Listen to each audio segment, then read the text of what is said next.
बहुत सारे लोग बोलते हैं, अरे क्या लेके आए थे, क्या लेके जाओगे।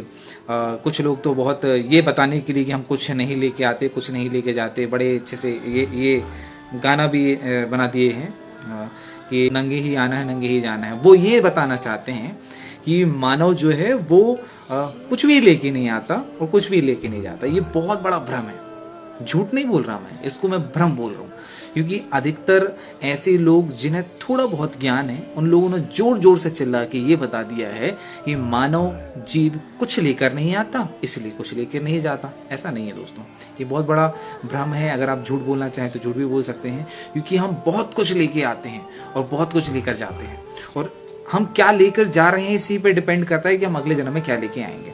यहाँ पर एक प्रश्न का उत्तर दे दूं, जो लोग बोलते हैं ना कि क्या लेकर आए थे, क्या लेकर जाओगे, उन मूर्खों को ये नहीं पता है कि जब आप मरते हो तो आपका स्थूल शरीर मरता है, आपका सूक्ष्म शरीर और आपका कारण शरीर नहीं मरता है। सूक्ष्म शरीर और कारण शरीर के साथ ही आपकी आत्मा जो है अपने कर्म चक्र में फंसे होने के कारण इस जन्म में आपने जो भी कर्म किए हैं उन कर्मों का फल भोगने के लिए आपकी आत्मा सूक्ष्म शरीर और कारण शरीर के साथ में स्वर्ग या नर्क जाती है और वहां सर अपने फलों को भोगती है और पुनः इस धरती में पुनर्जन्म उसको प्राप्त होता है। जब उसको पुनर्जन्म प्राप्त होता है उस समय में फिर से उसको एक स्थूल शरीर मिल जाता है, और इस तरह से कर्म बंधन के कारण ये चक्र चलता रहता है जब तक कि जीवात्मा को मोक्ष या तो मोक्ष प्राप्त हो जाए या तो प्रलय काल आ जाए। जब तक व्यक्ति के कर्म चक्र समाप्त नहीं होते तब तक वो इस सृष्टि के जन्म मृत्यु के चक्र में फंसा रहता है। तो यहाँ से एक बात समझ में आई कि शरीर मर जाता है। जब हम ये बोल रहे हैं तो हमारे कहने का अर्थ है कि स्थूल शरीर नष्ट हो जाता है, ना कि सूक्ष्म शरीर और कारण शरीर। तो इस प्रश्न का उत्तर मैंने दे दिया कि मरने के बाद में आत्मा किस तरह से सुख और दुख भोगती है। तो उसका उत्तर ये है कि मरने के बाद में आत्मा सूक्ष्म शरीर और कारण शरीर के साथ में स्वर्ग और नर्क जाती है, इसलिए उसको सुख दुख और अग्नि ताप इन सब का एहसास होता है, क्योंकि स्थूल शरीर तो मर जाता है, सूक्ष्म शरीर और कारण शरीर बना रहता है। तो मैंने आपको बताया कि सूक्ष्म शरीर जो है 19 तत्वों से मिलकर बना हुआ है, और सूक्ष्म शरीर का कोई फिक्स्ड आकार नहीं होता, फिर भी कहा जाता है कि वो एक अंगूठी के आकार की ज्योति होती है, जिसे हम सूक्ष्म शरीर बोलते हैं। ये सूक्ष्म शरीर 19 तत्वों से मिलकर बना हुआ है, जिसमें से एक मन भी है। मन में विचारों का समुच्चय है, मन में और साथ में बुद्धि भी है। तो इस जन्म का ज्ञान आपको अगले जन्म में भी काम आएगा। हमें शास्त्र ये बताते हैं कि आपका ज्ञान भी कभी नष्ट नहीं होता। इसका उदाहरण हम देखते हैं जड़ भरत की कथा। अगर आपने सुना होगा कि भरत मुनि एक समय में चक्रवर्ती राजा हुआ करते थे, लेकिन उनको जब वैराग्य आया तो उन्होंने अपने राज्य को त्याग दिया और वो जंगल में जाकर रहने लगे। लेकिन किसी कारण वो फिर से एक हिरण के साथ में मुंह में फंस गए और हिरण के बारे में सोचते सोचते उनकी मृत्यु हो गई।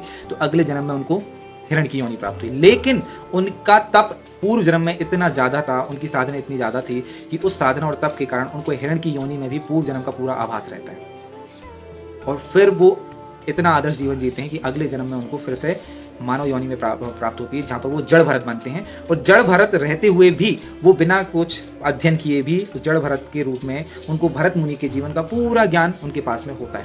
तो इस तरह से हमने देखा कि एक जन्म से दूसरे जन्म में जाते समय हमारा ज्ञान जो है हमारे साथ में जाता है, हमारा ज्ञान नष्ट नहीं होता। इसलिए जीवन में हर समय हमें ज्ञान अर्जन का प्रयास करते रहना चाहिए। इसलिए ज्ञानी बनने का हमारा पहला प्रयास होना चाहिए। इसलिए ज्ञान हमारे लिए बहुत ज़्यादा हेल्पफुल होता है, इसलिए हमारे शास्त्रों में बोला गया। दूसरी बात, हमारे इमोशंस भी एक जन्म से दूसरे जन्म में जाते हैं। हमारी मेमोरीज भी एक जन्म से दूसरे जन्म में जाती हैं। जैसे हमने देखा जड़ भरत के केस में उनको पुराने समय की कुछ मेमोरीज, कुछ यादें उनके साथ में दूसरे जन्म में गई। दूसरा एग्जाम्पल देता हूँ, शिखंडी पूर्व जन्म में एक महिला हुआ करती थी जिसका स्वयंवर से हरण करके ले आए थे भीष्म पितामह, और शायद उसका नाम चित्रांगदा था। ये 3 बहनें हुआ करती थी, उसमें से एक चित्रांगदा था जिसने शायद उन्होंने सुसाइड कर ली थी। अगले जन्म में वो शिखंडी बन के पैदा होती हैं और शिखंडी किन्नर रहती हैं। उस योनि में भी शिखंडी को अपने पूर्व जन्म की बातें याद रहती है, पूर्व जन्म की इमोशंस कि उस जन्म में जब भीष्म पितामह ने स्वयंवर से हमारा अपहरण करके आ गए और उन्होंने हमारा वर्ण नहीं किया, हमें बिना विवाह किए छोड़ दिया, तो उस समय जो उनको बुरा फील हुआ था वो बुरी वाली फीलिंग शिखंडी वाले जन्म में भी उनको रहती हैं। अगर हम चित्रांगदा नाम कंसीडर करते हैं तो चित्रांगदा रहते हुए चित्रांगदा को जितना बुरा लगा था वो शिखंडी को भी बुरा लग रहा है। इसका मतलब इमोशंस भी हमारे नेक्स्ट जन्म में ट्रांसफर होते हैं। तो इस तरह से हमको ये समझ में आता है कि मन, बुद्धि, आपकी यादें और आपके संस्कार जो है जन्म दर जन्म आगे बढ़ रहे हैं। तो इसलिए जब भी हम अपने जीवन में आगे बढ़ते हैं तो हमें याद रखना चाहिए कि हमें अपने मन को हमेशा ट्रेंड करते रहना चाहिए, क्योंकि ये सिर्फ एक जन्म के लिए नहीं, हमेशा हर जन्म में हमारे काम आने वाला है। शरीर की बॉडी बिल्डिंग करके आप अपने शरीर को तो स्वस्थ रख लेंगे, ठीक है, कोई बात नहीं, लेकिन अगले जन्म में ये आपको नया शरीर मिल जाएगा, लेकिन ये जो मन है, यही वाला मन आपको अगले जन्म में भी मिलने वाला है। इसलिए हमें कोशिश करनी चाहिए कि हम अपने मन को शांत रखें, अपने मन को पवित्र रखें, अपने मन को जितना हो सके उतना ज़्यादा एजुकेटेड रखें, उतना ज़्यादा ज्ञानवान रखें। ठीक है, तो ये हुआ हमारा सूक्ष्म शरीर के बारे में। हम आगे बढ़ते हैं।